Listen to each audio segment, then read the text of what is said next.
പുതിയ കൃഷിരീതികൾ നടപ്പാക്കുന്നതിനോടൊപ്പം മൂല്യവർദ്ധിത കാർഷികോൽപ്പന്നങ്ങളുടെ ഉൽപാദനത്തിനും വിപണനത്തിനും കർഷകർ പ്രാധാന്യം നൽകണമെന്ന് മന്ത്രി കെ.എൻ. ബാലഗോപാൽ എഴുകോൺ പഞ്ചായത്തിലെ കർഷക ദിനാചരണം ഉദ്ഘാടനം ചെയ്യുകയായിരുന്നു അദ്ദേഹം.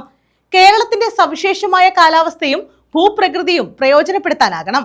പ്രത്യേക വിളകൾ കൃഷി നടത്താൻ സർക്കാർ നടപ്പാക്കുന്ന പദ്ധതികളിലേക്ക് മികച്ച കർഷകരെ കണ്ടെത്തുമെന്നും മന്ത്രി പറഞ്ഞു.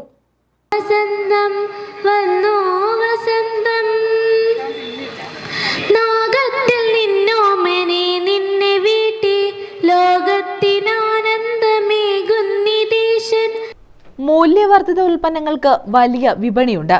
ഈ മേഖലയിലെ യുവാക്കളുടെ പല സംരംഭങ്ങളും മികച്ച പ്രവർത്തനം നടത്തുന്നു. ജില്ലാ പഞ്ചായത്തിന്റെ സഹകരണത്തോടെ പദ്ധതികൾ നടപ്പാക്കും. ഇടനിലക്കാരെ ഒഴിവാക്കി വിപണനം നടത്താൻ സർക്കാർ വഴിയൊരുക്കുന്നുവെന്നും മന്ത്രി എഴുകോൺ പഞ്ചായത്തിലെ കർഷക ദിനാചരണം ഉദ്ഘാടനം ചെയ്തുകൊണ്ട് പറഞ്ഞു. സംസ്ഥാനത്ത് നെല്ലുൾപ്പെടെ എല്ലാ കാർഷികോൽപ്പന്നങ്ങൾക്കും മിതമായ വില നൽകാൻ സർക്കാർ ഇടപെടൽ നടത്തുന്നുണ്ടെന്നും മന്ത്രി കൂട്ടിച്ചേർത്തു. ധ്രുവങ്ങളിലേക്ക് പോകുന്നതിൻ്റെ കണക്കൊക്കെ വെച്ചിട്ട് തന്നെയാണ് ഇപ്പോൾ കണക്കുകൾ മാറിക്കാണും. പണ്ടത്തേക്കാളും ചെറിയ ചെറിയ മാറ്റങ്ങളൊക്കെ വരും. പക്ഷെ പ്രകൃതിക്കൊരു നിയമമുണ്ട്. അതുകൊണ്ടാണ് 10-ാം ഉദയത്തിന്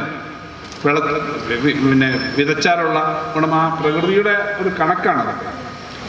സൂര്യൻ്റെ നേരെ അപ്പം ആ കണക്കനുസരിച്ച് അപ്പം ചിങ്ങം എന്ന് പറഞ്ഞാൽ ചിങ്ങത്തിൻ്റെ ചിങ്ങപ്പുലരി ചിങ്ങമാസം വന്നു കഴിഞ്ഞാൽ പിന്നെ സന്തോഷമാണ്. ചിങ്ങ വെയിലും ചിങ്ങ മിലാവും. പക്ഷെ ചിങ്ങത്തിൻ്റെ അന്നും രാവിലെ മഴ പെയ്യുന്നുണ്ട്. അത് പ്രകൃതിയിൽ ഇപ്പോൾ ഉണ്ടാകുന്ന മാറ്റമാണ്.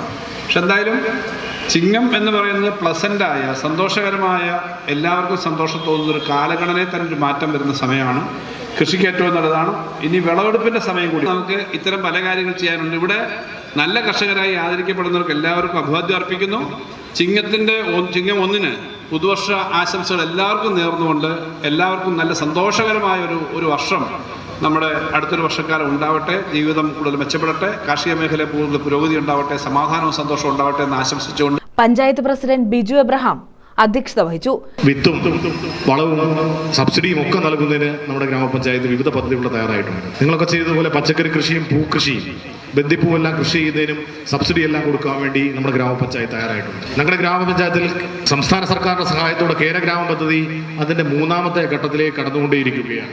ഇങ്ങനെ ഏത് മേഖല പരിശോധിച്ചാലും കർഷകരെ സംരക്ഷിക്കുന്ന ജില്ലാ പഞ്ചായത്ത് അംഗം വി സുമലാൽ, പ്രിൻസിപ്പൽ കൃഷി ഓഫീസർ എം.എസ്. അനീസ, സ്ഥിരം സമിതി അധ്യക്ഷരായ ടി.ആർ. ബിജു, ബീന മാമച്ചൻ, ബ്ലോക്ക് പഞ്ചായത്ത് അംഗങ്ങളായ എസ്.എച്ച്. കനകദാസ്, എം. ശിവപ്രസാദ്, മിനി അനിൽ, കൃഷി ഓഫീസർ മോളൂട്ടി ലാൽസൺ, CDS അധ്യക്ഷ പ്രീത, സെക്രട്ടറി സ്നേഹജ ഗ്ലോറി, ഗ്രാമപഞ്ചായത്ത് അംഗങ്ങൾ തുടങ്ങിയവർ പങ്കെടുത്തു.